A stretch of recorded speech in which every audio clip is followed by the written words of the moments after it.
Can you hear me okay? How's the sound? Good. Thank you for being here for your kids.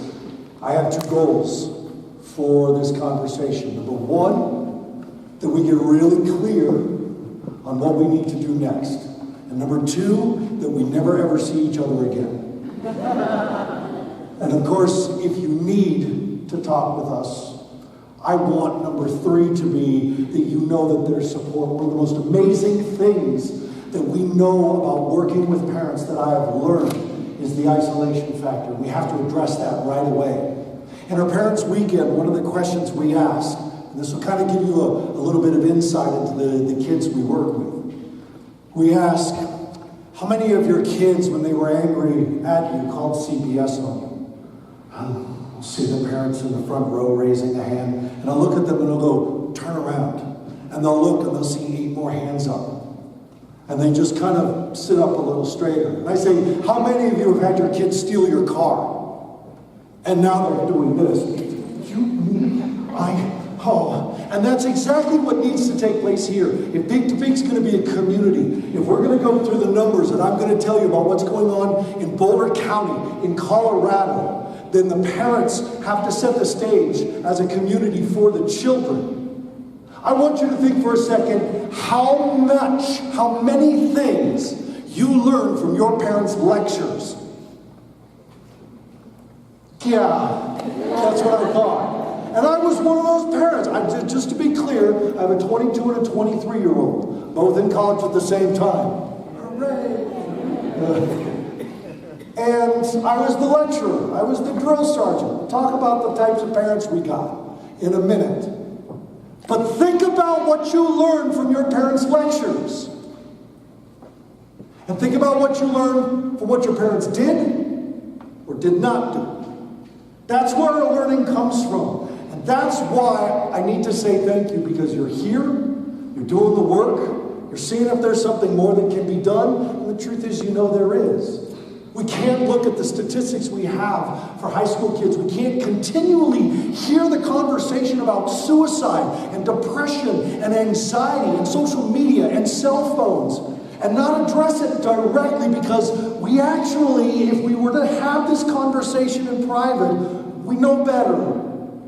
We know that times have changed, and we know as adults that we don't remember what it's like to be a teenager. Okay, we have moments where we have memories, but the insanity of being a teenager. Have you met a teenage girl? Oh my God, have you met one? They're crazy, but have you met a boy, a teenage boy? Are you out of your mind? And they are, and we have to understand that age of development, this area of adolescent development, and what's going on in the brain. And we have to stop using terms of them like bad choices. Unless you want someone like me saying that to someone like you about the things you've chosen to do as a parent. That's a hard pill to swallow. I'm not one known to sugarcoat things, but I will be diplomatic. Maybe. But we've got some serious issues that are happening in Peak to Peak, and it's bittersweet that I'm starting this series at Peak to Peak. My goal is to have this in every school. My goal is that when we're done, if you need it, that we meet on a free parent evening. And that I'm planning next year on offering our parent weekends to anybody who needs it, not just the parents who come to the facilities. But we've got to start doing this work together. We've got to be the community that we want them to be. We have to be the support for each other. So we're going to do things a little differently today. It's going to be outside your safe box. So I want you to turn around to a stranger, point at them very rudely and say, you're an amazing parent. Do it. Come on, come on, come on. Do it, do it, do it. Do it. Okay. Good. Good, good. All right, back here, back here. Thank you. Thank you for being here. I started to say, being at Peak to Peak is bittersweet for me. Because back in 2008 and 2009, I was driving around Boulder every Friday night picking up teenagers. Now that sounds really bad, so let me finish. I was taking them to 12-step meetings. So I am a recovered drug addict. I have celebrated 20 years of sobriety. But living in Boulder, thank you very much. Living in Boulder and raising my 2 children in Boulder. I was a teacher at Watershed. I was a teacher at New Vista. I was a teacher at September School. I've taught at Friends School. And my children have grown up in the district here in Boulder County, in Boulder Valley School District. It's bittersweet to be back at Peak to Peak because in 2009, one of the boys I was driving around, I went to his funeral recently, and he OD'd on heroin. It's here at home, you guys. My podcast, Beyond Risk and Back, what I'm trying to do is get in touch with all the experts who know about not just what's going on in the U.S., but what's going on in Colorado. And I'm interviewing, coming up on a podcast, a detective from the Human Trafficking Division. The guy who goes out on the field and rescues the children from the human traffickers. Colorado Springs. Colorado is number 4 in the United States for child trafficking. It's our backyard. And so we have to deal with this if we're going to outnumber them. Here's what I want to say. Here's the numbers I want you to hear. And I was listening to Mary's talk as well, and so some of you have already heard a couple of these numbers. And we think about that and we start to put our children in these categories. 16% have contemplated suicide. That's a big number. Let's add to that the 25% of high schoolers in Colorado who self-report weekly use of THC. 15% of teenagers in Colorado who self-report cutting. 14% who talk about being online bullied. 32% who say they suffer from depression. Those numbers add up to 100%. When people say, do you work with kids at risk? My answer is I work with kids because kids are at risk. So we got to do it. This is on us. It's not on them. They're children. They're children. So let's get started with the work that we can do. This is where you get to play along with me because I like doing call and response things. I like to know you're listening. And so I'm going to make sure because I'll write things and you'll have to repeat them. There are 3 types of parents. How many? 3. How many? 3. Good. You've heard it. What's the first one? These are our parents who are going to hover around the child and make sure that the child's doing everything they need to, that they're safe. Who knows what the second one is? Yeah, we got our drill sergeants, don't we? Say it out loud. We got the drill sergeants. Listen, what you need to do is you need to get your homework done so that you can, and it needs to be done, and it's my way or the highway. Well, I have recently heard about number 3. Any guesses? Yeah. We got the lawnmower. Oh, are there a lot of grass stains on feet at this school? These are the parents who get out in front of the child and clear the obstacles. This is a dangerous one, but the truth is, all of these 3 send one very clear message to the child. These 3 say to the child,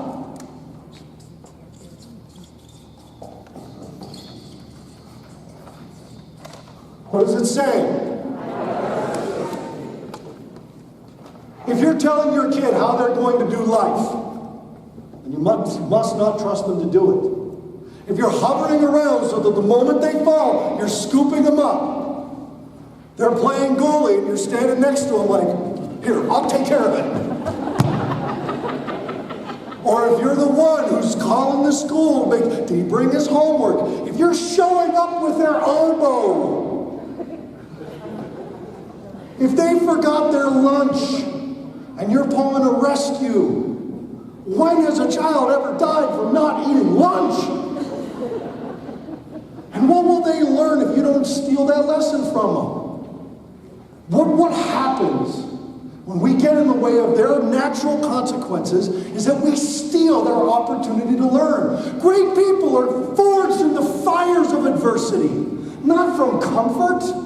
We don't learn when we're comfortable. We don't learn a dang thing. I promised you wouldn't cuss. We don't learn anything when we are binge watching Game of Thrones, because we're comfortable. The Druids, they were an ancient shaman class. They advised kings. They said, it's not balance we're looking for, it's imbalance. Because the moment the earth tilts, we have to flex to maintain upright. When you build a muscle, you have to tear it first. What did you learn by what your parents did or did not do and their discomfort? What did we learn from our parents' discomfort? From our own discomfort? Those are where our greatest lessons are. Your children are entering into a phase of life where we have to shift. And I'm going to say it starts around 9th grade.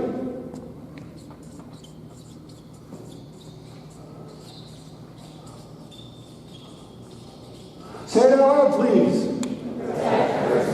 Tell someone next to you quickly. When they are young, we have to protect them. That's our job. We have to protect them when they're young. Now we got to prepare them. I like to say it's time to start treating your kid like the Taco Bell manager's going to treat him. Now for my kids, that means, the kids that I deal with, that means that, and this is a true comment from a parent, well, if I take my daughter's cell phone, she threatens suicide. I was like, well, what would the Taco Bell manager do? Hey, I'd like you to go clean out the fire. This is crap, I'm going to kill myself. They'd call the police, wouldn't they? Let's be very clear about suicidal threats, suicidal ideation, cries for help. It's all a cry for help. And I've had the honor of remaining friends with parents who've lost their children to suicide. It's not something you get over. It's something you live with, period. So there's no such thing as a cry for attention. It's a cry for medical attention. And they need it immediately. And that's a natural consequence. And yep, it might cost you. It might cost you in some medical bills. Be willing to pay that price, because the other one is devastating.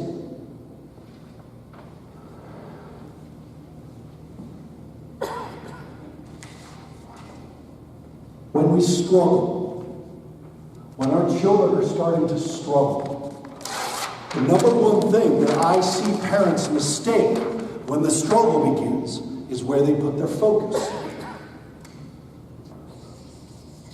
This is my iceberg.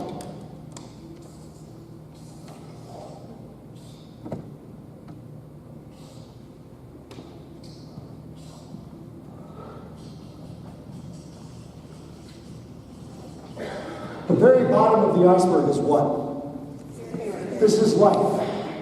This is the environment they're living in. Make no mistake, I do not believe that there is such thing as a broken child. We cannot fix children. They're not broken. They have not failed. The system has failed. And we have to address the system. At Fire Mountain, one of the things that we absolutely boast is the biggest intervention of anybody that we can find, except for this one place in Malibu where the parents have to go for 90 days of treatment at $100,000 a month. But that ain't here. So, this is where it all begins. Because from our experience, we create thoughts. Yes. Don't laugh at my style. So we have an experience, and that creates thoughts. Our thoughts lead to our feelings. Our feelings lead to actions. And our actions lead to results. When I'm listening to a parent complain about their child, this is where their focus is. Well, they didn't turn in their homework, so they failed their test. Action and result. They're not studying. They're staying up too late. Those are actions and results. Now they're tired. They smoked pot. They got caught. And now they're expelled. Actions and results. And this causes a lot of frustration. This is where I meet parents. But what leads to this action is this big old word right here. What is it? It's the feelings. Children do what they feel. And for you to think for a moment that that's not developmentally appropriate is our problem as parents. Their brains have not developed the gap between feeling and action. Let's be honest, most adults' brains haven't developed it either. Have you been on Facebook lately? Here's what I feel. You didn't have to say that. But this is something that develops in girls around 25. In boys,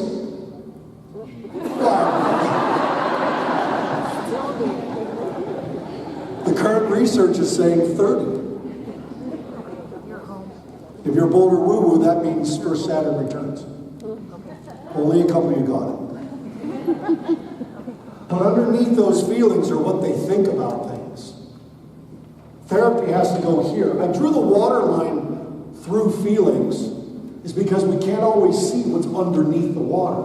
In archetypal psychology, water represents emotion. And when your child is showing you a feeling, you're only seeing part of it, just the top part. The bigger part's underneath. And underneath that is thoughts.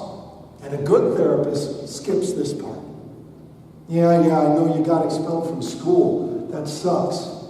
What's going on? Are you okay? No, I'm not okay. I'm so pissed at my parents. I imagine so. What's going on? And you keep probing for what they think. They don't love me. They abandon me. They think I'm a failure. I think I'm a failure. Why would you think that? And ultimately, you're going to get here. Now, here's where the rub really begins.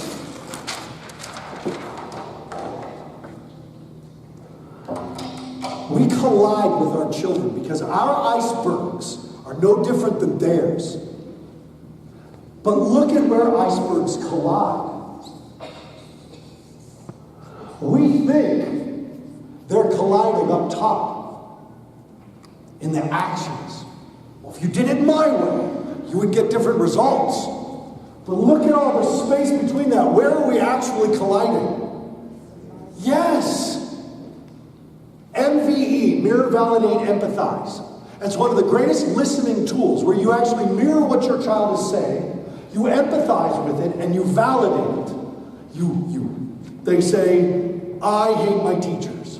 And you say, what I hear you say is that you hate your teachers. Now you validate it. What makes sense to me about that is that teachers have high expectations, and it gets very frustrating at times. And then you empathize. I imagine you must feel really frustrated. That's a tough thing, especially when your kid's calling you names and you're repeating back to them what they just called you, validating it, and then empathizing. But if you start to get into the experience of what they're going through, being able to empathize with a child, and at what point did we forget that these were children? At what point did we look at this tall baby and start to call them an adult? Is it because their brains can start to have adult-like thoughts? Or they can start to take on adult-like concepts? But we're still dealing with people who can't separate emotion and action. We're treating them like they can, or even worse, we're treating them like they're supposed to. And yet they're watching adults running around not able to do that very well. So we have to back up a little bit and get right down back to the experience. What is the experience that they are having that could be leading to those thoughts of depression? An issue is going to either be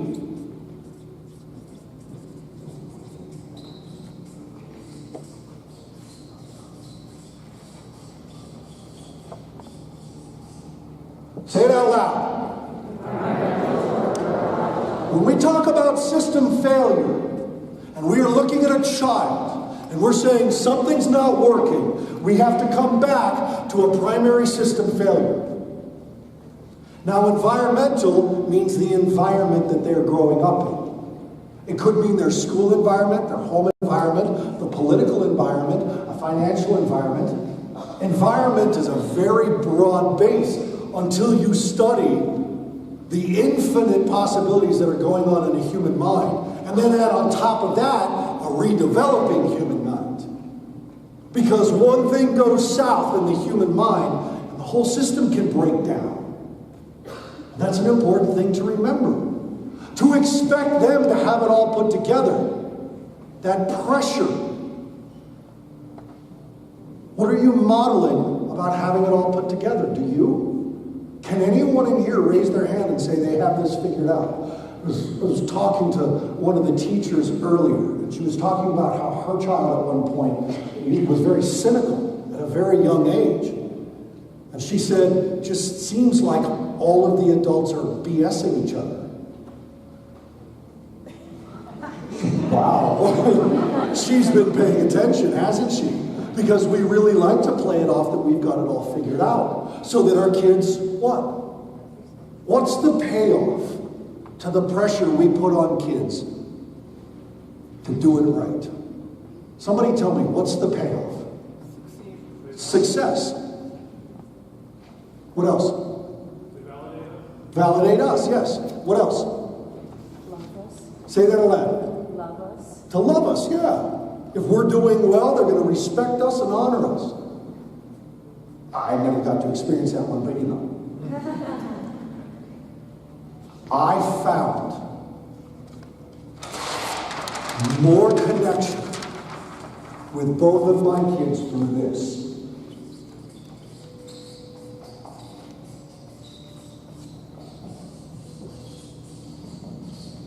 Say that out loud. Tell someone next to you, I hope you don't know them, say it. Listen, there's a reason why I want you to tell a stranger. Is this because if you're still telling your spouse, you guys have stopped listening to each other years ago. So you gotta tell a stranger, growth through repair. There's a term that attorneys use called damaging admission, where you actually say something like, Your Honor, my client is guilty of many crimes. They've been a thief, they've had an assault, but they're not a murderer. That's called damaging admission, where you don't try to release all guilt by saying they're not guilty of anything. The truth of the matter is, the damaging admission about being an adult is that we are still trying to figure it out, and none of us have ever done this before. And even if you have another kid that you have helped successfully navigate the ins and outs of life, you've never done it with this one before. And what would it be like to admit that to your child? To release the pressure valve of getting it right. I learn more from the businesses I have failed at than the businesses I have succeeded at. I've learned more from the partnerships that have led me to a broken heart than the marriage that fulfills me each day. Because it was those broken hearts that led me to this. We figure it out by failing.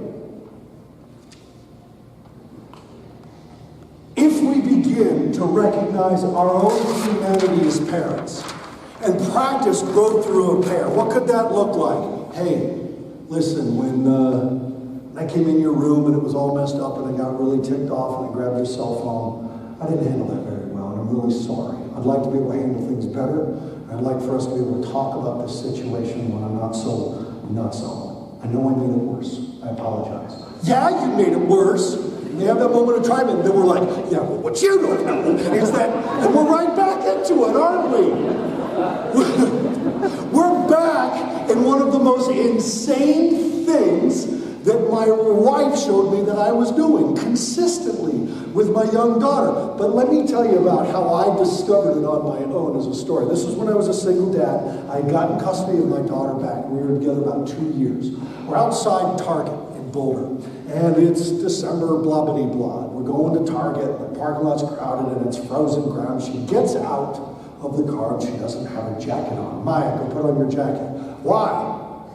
Because it's cold. Go put on a jacket. I'm not cold. Maya, please go put on your jacket. I don't have time for this. But I'm not cold, Dad. Why do I have to put on your jacket? I swear to God, in my infinite wisdom, this is what I said to my daughter. Stop asking questions! She heard the defeat on her face. Was like, okay. She put it on, and I'm standing there. I'm like, I got to fix this. And I said, you know what? I'm wrong. Always ask questions. Question authority. Question me. Question your teachers. Question the priest. Ask the questions. She's a co-host on my podcast with me now as we're doing a series on sexual assault and consent education. Because she asked questions. And that moment of repair with her was way more powerful than my anger. And so when we find our children doing something we don't like, and our first response is anger, we have to go back to our own iceberg and realize that that feeling and the no gap is leading us down the wrong path. When we have issues with our child, we can make their lives better or we can make it worse. Anybody want to make it better? Say aye. And there's a series of rules we have to follow. Yes, they are love and logic. Yes, I am a love and logic instructor. They try to disown me because I cuss a lot, but it's okay. I have a great podcast with Charles Fay. Please listen to it. We have to delay the conversation when we are angry. If you have never watched the Marshmallow Study, watch it. It's on YouTube. It is one of the most brilliant experiments in delayed consequence and delayed gratification you will ever see. Marshmallow Study. We have to delay because if we don't delay and we use emotion,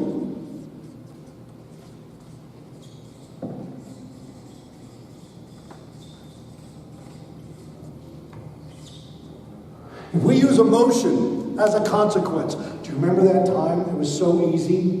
This was my mom's. This was her parenting tactic when I was a little kid. She's on the phone. I'm, Mom.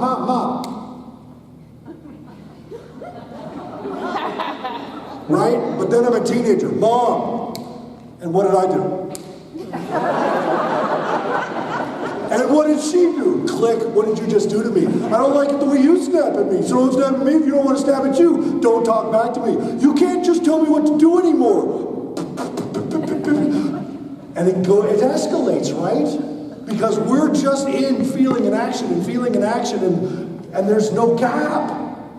If we don't delay and we come at them emotionally, and let's say we give them a consequence when we're mad. Give me that phone. No, you can't have it back for 900 years. And we go stomping off out of the room. Tell me what they focused on.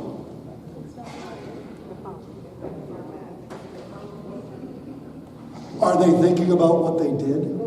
No! They're thinking about the phone. They're thinking about you stomping around the house. They're thinking about that you're because you're so angry, you're losing your mind. The insanity that got avoided when my wife and I started really studying parenting was this.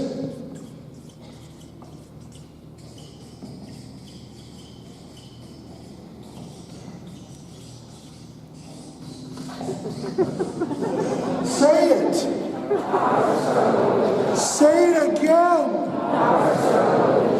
Look at your spouse this time and go, power struggle with nature. How insane is that statement? Let's be clear, I'm talking about children, which means for girls, somewhere around 19. For boys, this statement right here is such a key to parenting. To learn how to take our house back. Because you're going to set boundaries. You're going to have rules. We're going to create behavior contracts. We're going to do all this when things are going good, not when we're angry. We don't make rules when we're angry, parents. We make them when things are good. Because people can listen. The moment you're angry, you're offline. And you're going to drag your child right offline. And then we get into a power struggle with a child. Now tell me, when your teenager is coming at you with the most inane argument that you have ever heard in your life. And here you are, educated, experienced, and you are trying to convince a child who is coming to you with the most inane thought pattern you could ever imagine that you're smarter than they are. Tell me who the insane is. Tell me who's really lost it. The child or the parent who's trying to convince a child they're right. Love and logic would say to us when a child says, well, I'm just going to blah-blah-blah-blah, and you're like, that will never work. That you go, cool. And the only thing that comes out of your mouth is, be interested to see how this works out for you. Let me know if I can help you. I love you. And then go to your spouse and go, do you have any idea what they just said? I can't believe it. Did you hit them in the head? They fall off their bike. What is going on? You do those things with your parenting partners. We delay the conversation. We have the conversations about consequence when things are going good.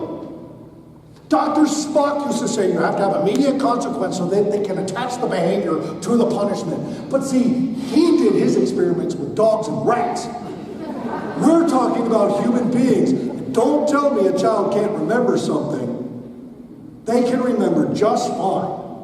They'll remember what you didn't get them for Christmas for a long time. So you have to be able to trust the fact that next Thursday you can come back and say, listen, I'd like to talk about what happened over the weekend. I'm wondering if you'd like to talk about it tonight or tomorrow night. I'm good with either. Well, tomorrow night I was going to go to so-and-so's house and we were going to hang out. I know.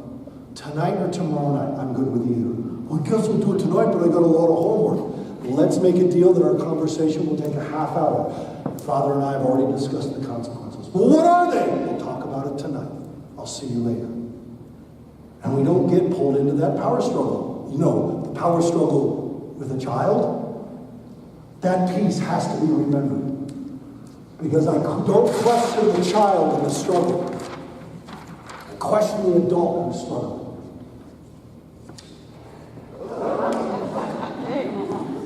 If there was a way to drive a point home, that was it.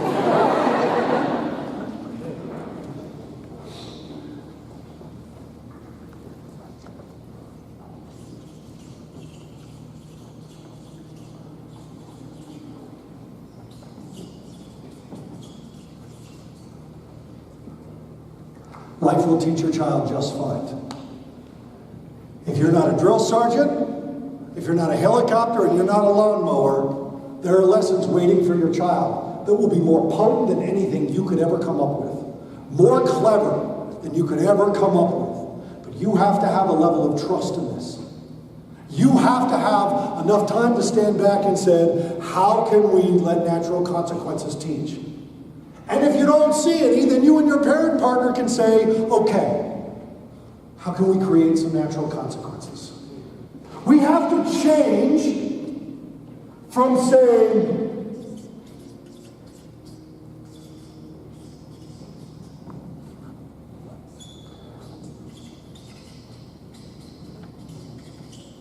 we have to stop saying what they should and should not do. I want you to understand, we talked about me coming in. We're talking about how to deal with defiance, and we're talking about personal management. These right here, how you deliver consequences, are how your child will manage their own lives. Because someone is going to manage your child's life, and that's our fear. If it's not them, then the teachers will try. If the teachers can't, the principal does it. The principal can't, maybe the cops do it. Cops can't, maybe the warden does it. Warden can't, maybe and it just keeps going. Hey kid, someone's going to manage your life. We're all hoping it's going to be you. Right? So but what we do is we start to say what they should and shouldn't do. You know what you should do? You know what you need to get through your head? You know what you shouldn't ever, ever think about doing ever again? And we have to shift it to what we are willing and not willing to do in our house. Rather than telling them, because the moment you say what someone should or shouldn't do, what are they going to do? They're going to power struggle with you. That's human nature. To expect your children to be different than human nature, that's on you. Because that power struggle is a natural response to someone coming in and saying, you shouldn't wear that shirt. You're going to have a response. You're going to have a defensive response. So rather than saying, you shouldn't be looking at porn, we're going to say, I am willing to provide internet in this house for people who follow the rules and the laws while they're using it. That's all you should say. You've made everything clear. And then you catch them. It's gonna happen. And so you say, oh, that's a bummer. I'm sorry. Because we are sorry. Life's gonna be harder now. They gotta figure some things out. Now you've just pulled natural consequences in. I know they can go to Starbucks and get on the internet. I know you can't control that. That's not the point. The point is you're setting boundaries based on your value system and your experiences, and you're modeling it. I'm willing to pay for car insurance for someone who shows responsibility, and I could see responsibility being demonstrated in a number of ways. How do you think responsibility should be demonstrated, my darling teenager? Good grades? That's an interesting idea. That was my idea.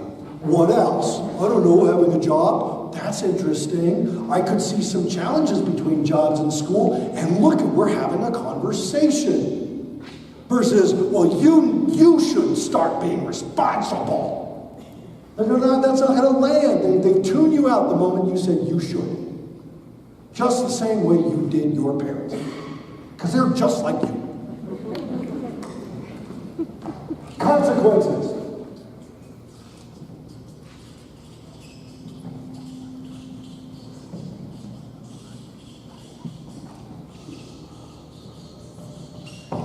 Say it if you can see it. Say it again. If it don't hurt, it don't matter. One of the ways as parents that we begin to steal from our child and let them relax into not having to take responsibility is that we try to ease up on the consequences. I will tell you, if the consequences don't hurt, they don't matter. There's a way to know if the consequences are going to hurt. Do you feel uncomfortable? If you're like, oh, that's a good consequence, man, I don't like that one. Your next outlet should be, that's the one we got to do. And they're going to be developmentally appropriate. They got to be age appropriate. Taking away your child's phone will never work. I'm going to tell you all that right now, and your children will love me and thank me, but I will tell you that is the first step to a power struggle. If you gave them a gift and you took it away because you're angry, that's on you, and that's you power struggling with a child. However, do they pay for their own phone service? Are you willing to provide phone service to someone who's doing that type of thing on the phone? That's yours. Listen, kiddo, I can't take away your phone because it belongs to you. But I'm not willing to provide phone service for someone who does those things on the phone. I'm sorry, you're going to have to figure this one out on your own. Let me know what you think. Oh, they will. They'll be very clear with what they think. So you have to be uncomfortable as well. Because remember, great people are forged in affliction and adversity. And we have grown through repairing things.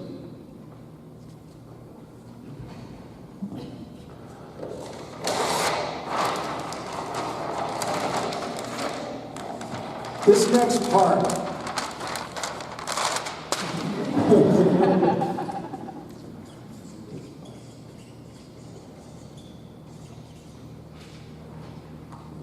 This is not fun. And I can tell you from running a mental health facility, it's real. It's not a cry for help. It's not a call for attention. Cutting is never, ever a call for attention. You know how I know? They hide the cuts. It's a dopamine issue. It's a neurological issue.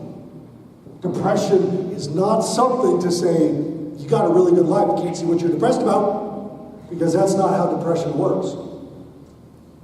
When we are comparison shopping on social media, and we see what everybody else has, and isn't social media the biggest Tide commercial you've ever seen in your life? Doesn't your life suck? Look at mine, it's great. Because I use this, I dress like this, I believe this. It's the biggest lie. The internet is the biggest experiment in anarchy, and it's successful, and none of us understand it. And very little of it is real. And it's out of control, and we've given our children access to the Library of Alexandria. The sum total of human knowledge is in their hands, and they're looking at boobs. It was no different from when we went to the library. Check the section you went to. Was it real? Was it effective? Oh, for an assignment you accessed it, but the rest of the time? We're living in a time right now where we're the ones who built the fences between our houses, and we're the ones who don't know our neighbors anymore. And our children, using this Library of Alexandria, have found the hole in the fence. We are isolated. They are connected to the whole world. And it's terrifying to us because we see what it's doing to them. It's out of control. Somewhere there's a middle balance. There's a gray area somewhere in the middle. But that comparison shopping, them perceiving that others have more because of that staged picture that so-and-so put up, is causing depression. The research is going so far as to say it's because of the body posture. How many of you seen the TED Talk of the woman who talked about the Wonder Woman stance? You know what I'm talking about? Raise your hand if you know what I'm talking about. Okay, the short of it is that the researchers said that standing like this for 1 minute changes your brain chemistry. So if someone is standing like this, tell me the word that comes to mind when you see someone standing like this. Say it. How about this? How about this? If this can change your brain chemistry, can't this? If this can make you feel good, wouldn't the opposite make you feel bad? The research is showing that it's even connected to body posture. This depression piece, it's the real deal. And all the research is going to go against what you hope is not true. So what do we do?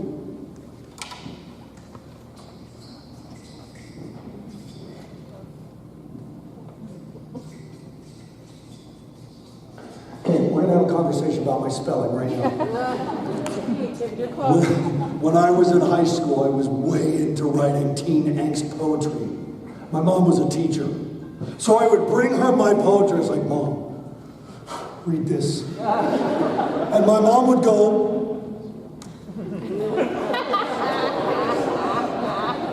And I would say, Mom, you're not reading it. She says, I am reading it. But I want it to really make sense. You're not listening. So I'll correct my spelling. Physiology first. Depression can be countered through activity. We have to get the brain firing again. We have to get dopamine going. And that comes from exercise. THC copies a neuromodulator in the brain called anandamide. Anandamide is released as a chemical in the brain to help calm the body down after really high anxiety, excitement, and exercise. And if you put a copy of a chemical into the brain, and that brain says, oh look, I have this, I don't need to produce anymore. And so it produces less. So what happens with our need for the chemical? It goes up. Dopamine, serotonin, anandamide, GABA, all of these things work the exact same way. This is our brain chemistry. And if we want our kids to come back from this, then we have to understand exercise. I'm losing it.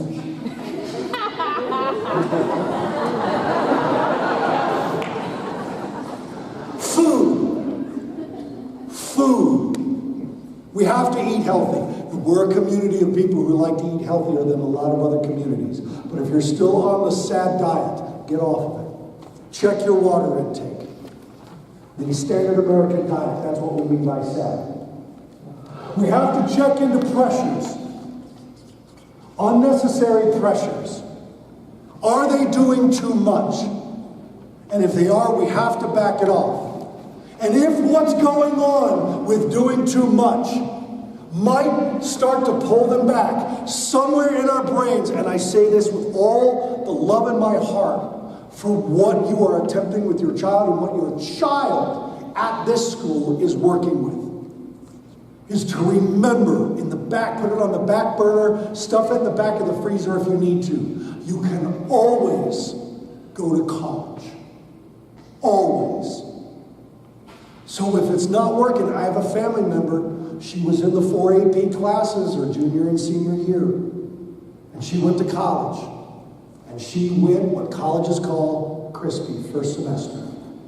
And it burned her out. She was done, everything, she had no more to give. And it went the way you might imagine. But I know her, I know she's gonna go back. When her daughter hits 12, I know she's gonna go back.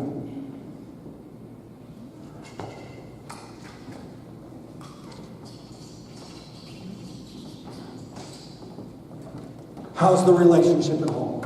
How's the environment at home? How are things going? Trauma is not what we think it is. It's way easier to get traumatized. And you can go right back to the internet. There was a book called On Combat, written by Dr. Lieutenant David Grossman. And he's writing about PTSD and their research on soldiers. Because the soldiers would come off the battlefield and play very violent video games as a way to relax. And through all of their neurological studies, they realized that the video games and the real violence was triggering the exact same part of the brain. Your brain does not know the difference between a violent video and violence happening to you. In Gestalt therapy, you can say to someone, who do you need to forgive? And the person goes, I need to forgive my father. And you say to the person, I'm your father. And your brain doesn't know the difference. And that's why Gestalt therapy is so effective. Because now you can have a conversation with someone who's not even in the room. And your brain doesn't know the difference. So, I bring this up because what's going on with the parents is going on with the kids. If there's financial, if there's marriage, if there's some pressure going on, if the work's not fun, if you're not happy, it's going to trickle. There's another one that's going on with school pressure. This piece is bigger than you think. How are you going to pay for school? We have to find a way to pull as much of that burden off of the child. I understand that that's not always possible. So it's about communication. This is going to lead us into the next piece about how we're communicating with our kids. And there's a sacred place. I believe that every family should have 4 altars in their house. Every family should have 4 altars in their house. The bedroom, that needs to be a sacred place because sleep is that important.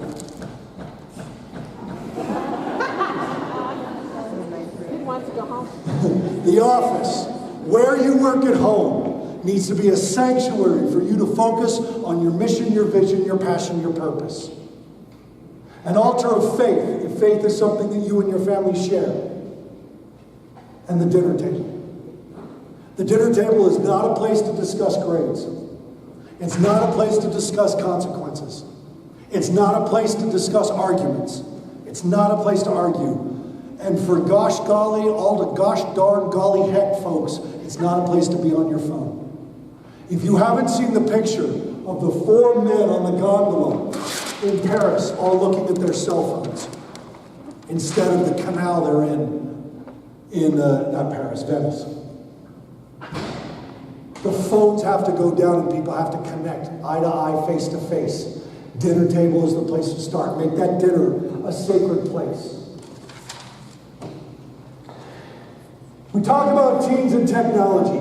We need to get into the technology piece like this. So bear with me because this is one of the hard truth things that we all know and we all agree on, but we're not following through on. Can someone help me build a list on why phones are bad for kids? Say it loud. Okay, communication. Say that again, the attention one. Attention deficit. What else? False reality. What else? Physiology. Say again? Physiology. Physiology, body posture. Sleep. Excellent. Sleep. What else? Drama. Drama. I heard one over here. Say again? Missing out. They're sedentary.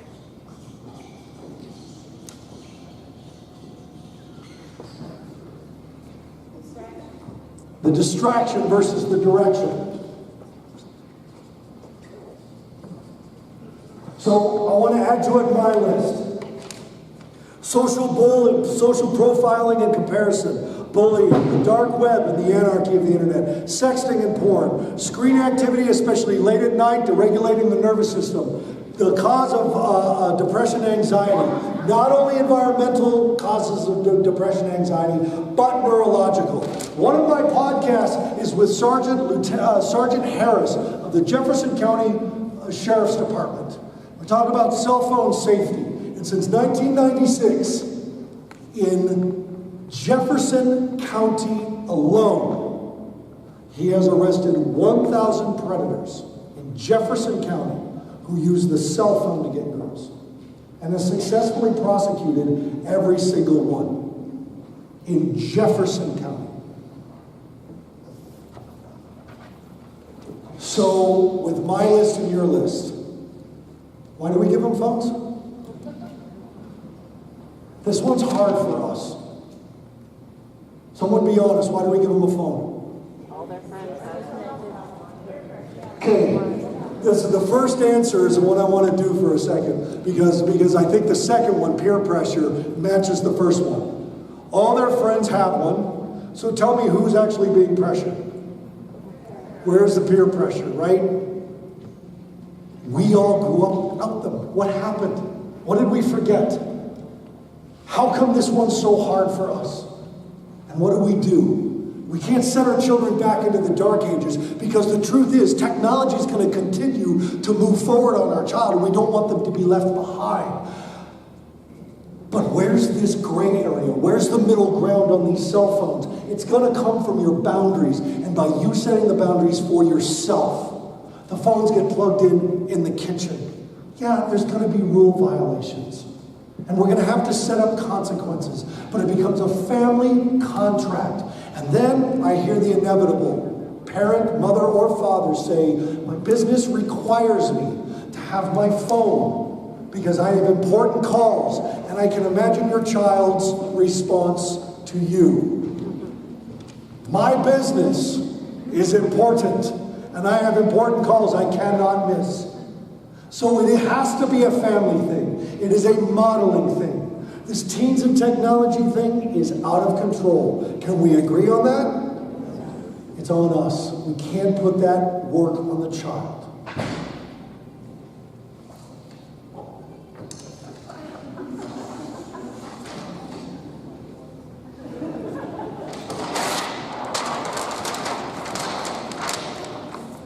Our life skills program at Fire Mountain is all based on personal management. And we have been teaching personal management and life skills. For example, we do not tell the kids that it's time for them to move to the next phase of their treatment. That's on them, not us. When the kids say, I really need a break from Fire Mountain, our response is, how are you doing on your phase work? Because that's their work. Personal management comes from responsibility, and we all know as adults that responsibility and freedom go together. If we want freedom, we have to take responsibility for our lives. And that's how we teach our kids how to get freedom. You take responsibility. We divvy up the chores, we have expectations around the chores, and the freedoms they desire come from the completion of their chores and responsibilities. How they manage it is up to them. So you have to give them chores that set up the natural consequence. But before you do that, this is the thing you're addicted to with kids. Say it out loud. God, we get addicted to reminders. We remind our children, and they get addicted to us reminding them. Stop reminding your children that something's due. Because if you stop, What does physics teach us about two things occupying the same space? Vacate the space you want them to employ. If you want them to remember, let them forget, because they'll remember when it's too late. What will they do next? Probably forget. We want to remind them, so this is what we do. Hey kiddo, do you need a reminder about this project? I would like to help, but I also don't want to get in the way of your growth and learning. Mom.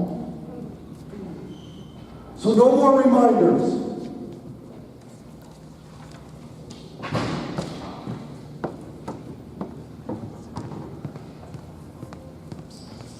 This is a big deal in my life, and I cannot run my business without it. And that is the use of daytimers. If I don't write it down, it doesn't happen. And all the kids at Fire Mountain use daytimers, and they record everything in it. They can do it. In fact, it's much better for them. And that does not mean put it in the phone. Scientists are saying that those types of reminders don't work like these types of reminders.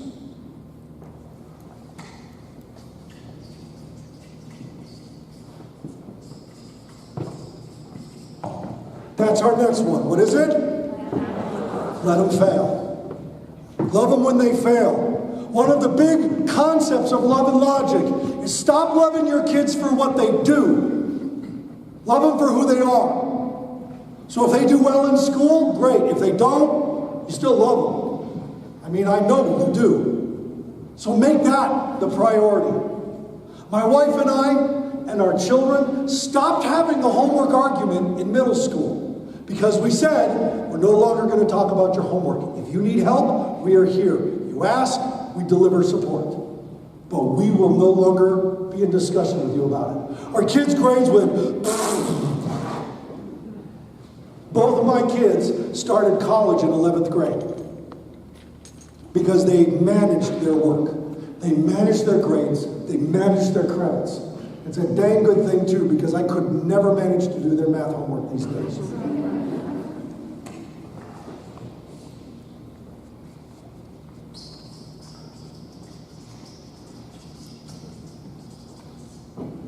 My morning begins at 5 a.m.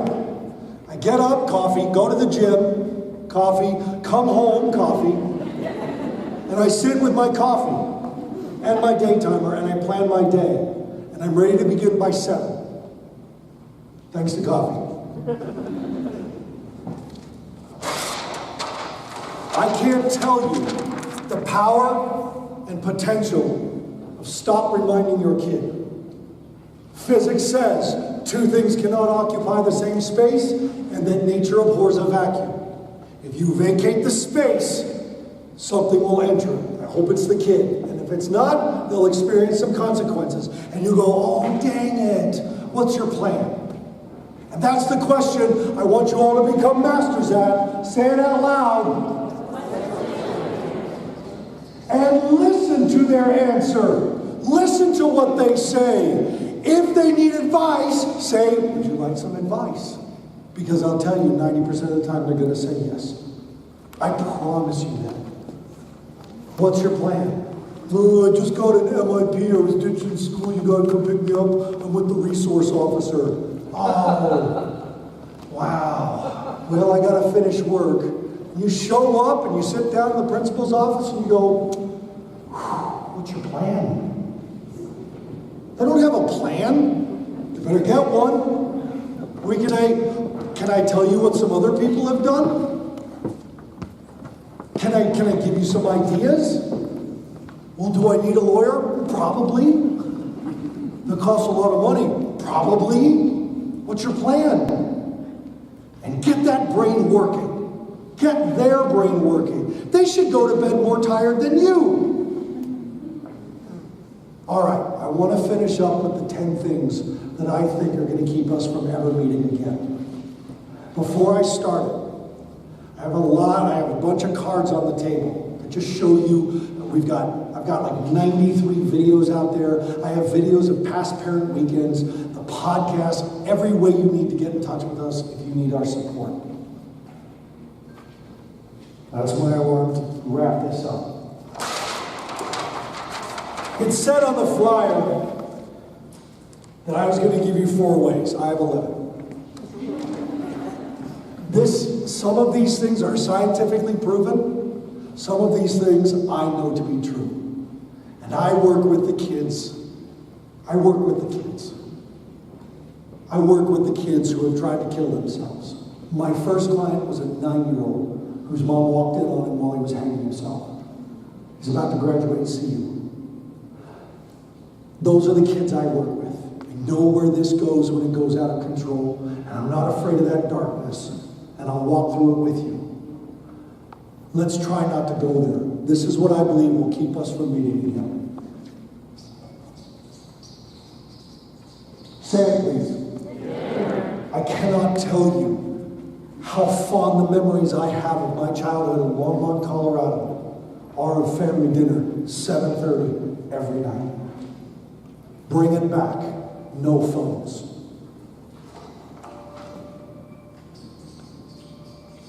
Say it. Some part of our liberal mentality has said, I should open my child to the universe. No, you shouldn't. Because the universe is infinite and your child needs a container. Without a container, they flail for one.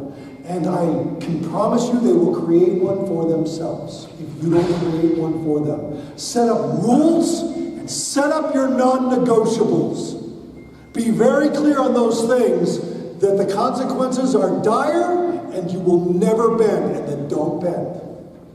Number 3.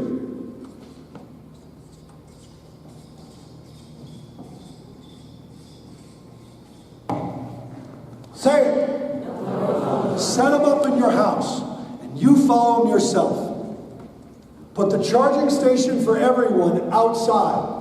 Make sure, folks, please, please, please, make sure that you do your research on 2 things so I can move on from phones. Ghost apps, if you don't know what they are, you need to find out what ghost apps are, because they'll look like a calculator or a calendar. And it's a secret file on your child's phone that works like a calendar or a calculator, but holds all kinds of files you don't want your child to have. Do your research on ghost apps. Number 2, get rid of your old phones.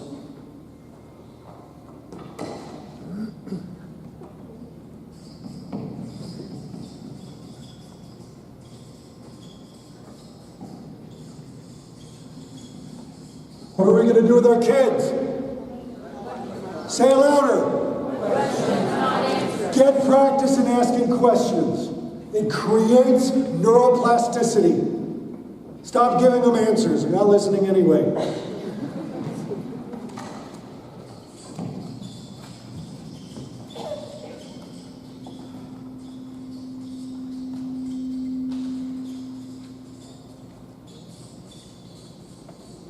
This is something that our parents used to do. I don't know why we stopped. Say it.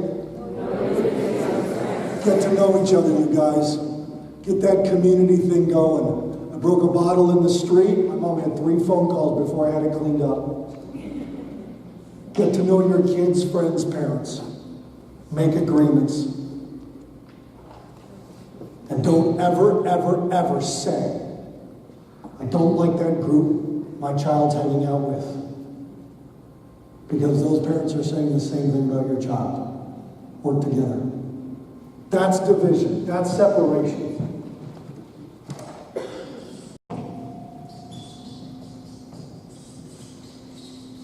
And that's our next rule. Say it.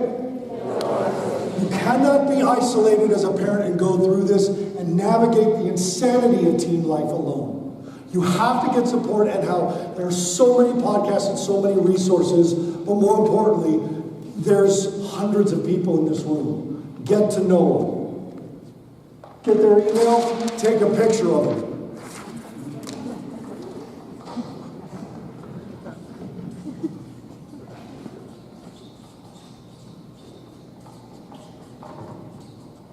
Say, Harvard proved this one. The hours from 3:30 to 7:30 need to be filled. They need to be able to do something during those hours. Physical's good, mental's good.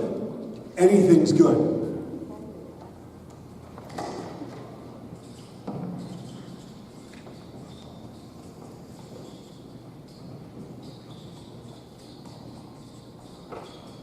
Say it. Physiology first. Take care of your body first. Take care of yourself. Model for your kids self-care. Feel good. And do it as a family. Set up the habit of exercise. Set up a day a week. Hey, at 3 o'clock on Sunday, we go exercise for an hour together and stick to it. Stick to it. And the whole family does it. Walking the dog, holding hands, talking about anything and everything except for the thing you're mad about.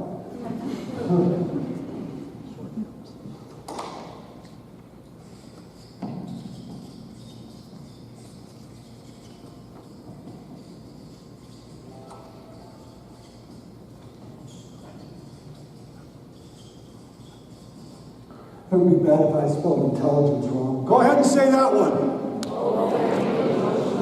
I believe in the bottom of my heart, if we started teaching children emotional intelligence skills in grade school, middle school, and high school, I would be out of a job. And I pray for that day. But the whole family needs to learn how to talk about feelings.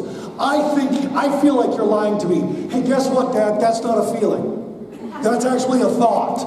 And we need to learn what feeling words are so that when our kid says, I feel like killing myself, we know that that's not a feeling. That's a thought.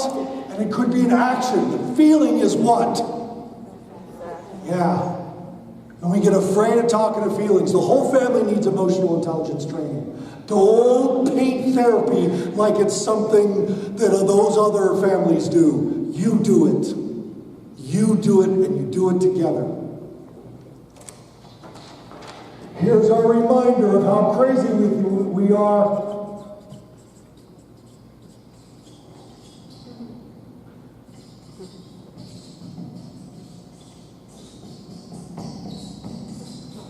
Say it out loud.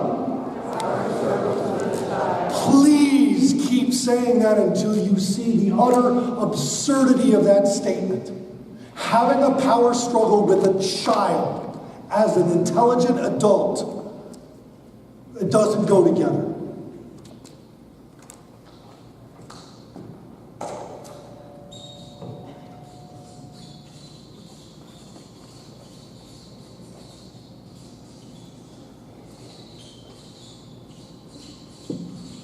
My last one. Say it. We make the mistake of trying to plan for things when things are going wrong. And it's no different than the financial planning, this emotional bank account that you've got going on with your kids in this crazy time of teenager. Plan for things, make the rules, set the boundaries, set up consequences. Have the conversation about consequences when things are going good. And the moment it starts to go bad, say, hang on, I really want us to just talk about what we think we would do if, without getting into a fight.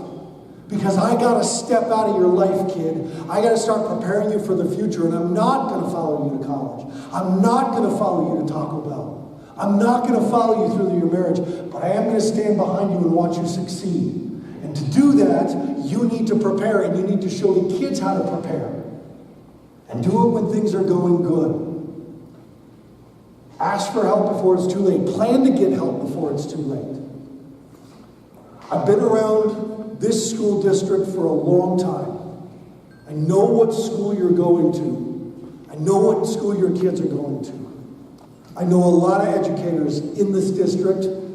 This is a good place, and it's bittersweet to be here because you have to know that it happens here as well. And we can't put the work on the kids. They got enough homework. This stuff's on you now. We are there on podcast, on phone call. We do live calls. If you are interested in attending a free parent evening with me, please put your name and email down here. I will email you. I will not use your email for anything else. I have nothing else to sell you. And I hope we meet each other in this ounce of prevention. Because I'm also on the side of the pound of cure. It's costly, not just financially. It's emotionally devastating to watch your kid go through treatment. So start the treatment now. Our rule that we teach our families, and you're not going to like this, but you've got to follow it. You take care of yourself first, you take care of your adult relationships second, and you take care of your children third. Here's why. Because in that way, we do our best work with our kids. When we're sick, exhausted, stressed, terrified, we're the worst parent on the planet. And our kids will inform us of that. But when we exercise, when we've tended to our relationship, when our emotional bank account is filled, we do really good work with our kids. Parent from here, the prefrontal cortex, not from survival. I just want to end the same way we began. Thank you. Thank you for coming tonight. Thank you for being here for your kids. If you need any support or have any questions, I'm going to stay up here, and there are cards to be able to reach out to us later. Thank you, guys. Good luck on this school year.